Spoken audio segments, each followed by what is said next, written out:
Eric, no. Ano, kamusta na? Buka na lang. Oo. Lakas ang voice, please. Loud voice. Sigaw ka na. Sigaw.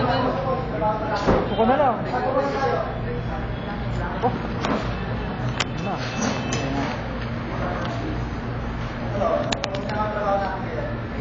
Sa ngayon po medyo okay na naman po.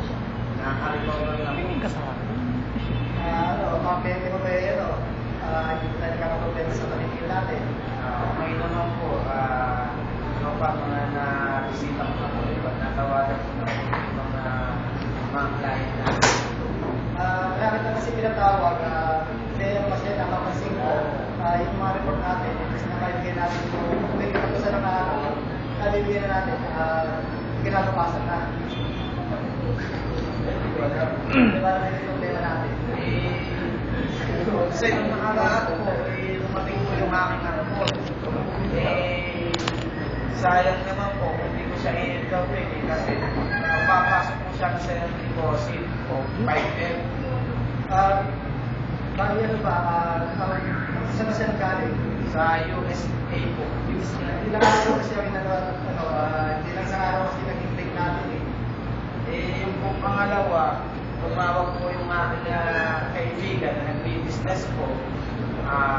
Gusto po yung isang line pa yung 5 hectares na lupain sa Latin Provincia para makapagsimula. Wala na po ang mga kasama, wala po yung aking assistant. Ako na po yung nagka-produce sa akin kasi sayang naman po. Hindi ko naman po na-check ko kasi sabi niya, nakawag po ulit siya. Kaya medyo tinanong po niya lahat yung mga process yung sa loob. Kasi tinawagan na kasi mo sa iyo is nagkakaproblema tayo sa pag-consolidate yung mga natin dahil sa click natin before. Maganda natin gawin niya sa hindi problema natin yan. Kaya po sir, nagkakaproblema po kasi ng pagdating po ng ito, magkakasabay-sabay nga po. Hindi, ano kasi natin yung everyday namin report na yung sa katapusan na yung report natin. Kasi nag-meeting tayo kasi, umayag tayo na every end of the day, magsasabi tayo. Ano ba't hindi natin magawa ngayon? Kasi, halimbawa, tapos na yung mga nakaka natin tapos na yung pagdating ng mga uncle mo, siguro kung ano ito, ano sa napapangako na ba natin ulit? Sana nga po, wala naman dumating ng mga ganyan cases na sunod-sunod po na dumarating na ako po yung nakakausap at ako po yung kanilang natatanong. Kaya kung ganyan po naman wala po darating na isla gano'n, may papangako naman po na maayos po yung report na nasa on time. Pero kung ganyan po na maya po sa akin, pagkaan matitilig po naman. Yung nga po nakaraan medyo matanda na po yung aking inay. Lagi na po nagkakasakit. Ako na rin po nag-aasikaso sa bahay. Wala na naman po ang kapatid dito. Lahat po nasa abroad na. May kanya-kanyang pamilya na. Ako po na may single. Kaya ganito kasi naging problema ka kasi natin. Yung pagkakonsolidate ka, tinawagan nga tayo ng head office. Yung paggawa naman natin ng report kasi, di ba pwede tayong gumamit ng time management. Meron oras tayo para sa pamilya, may oras tayo sa trabaho. Di ba pwede yung natin nila, i-adjust natin yung mga oras na gano'n?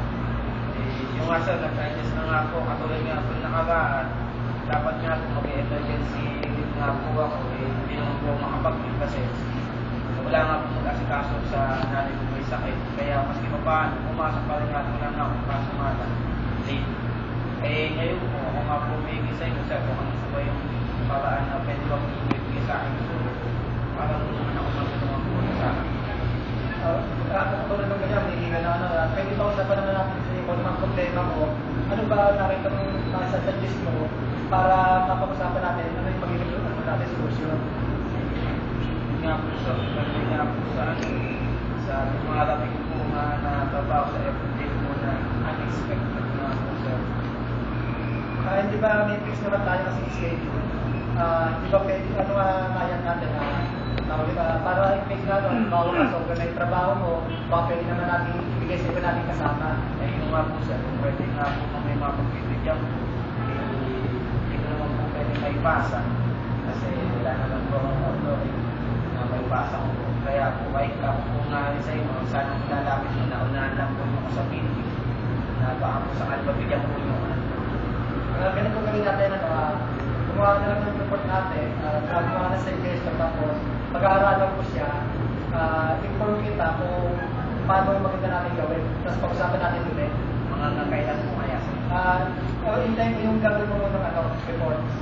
Na kung ano solusyon yung gagawin natin. sige. Tapos na, don't leave there. Stay there.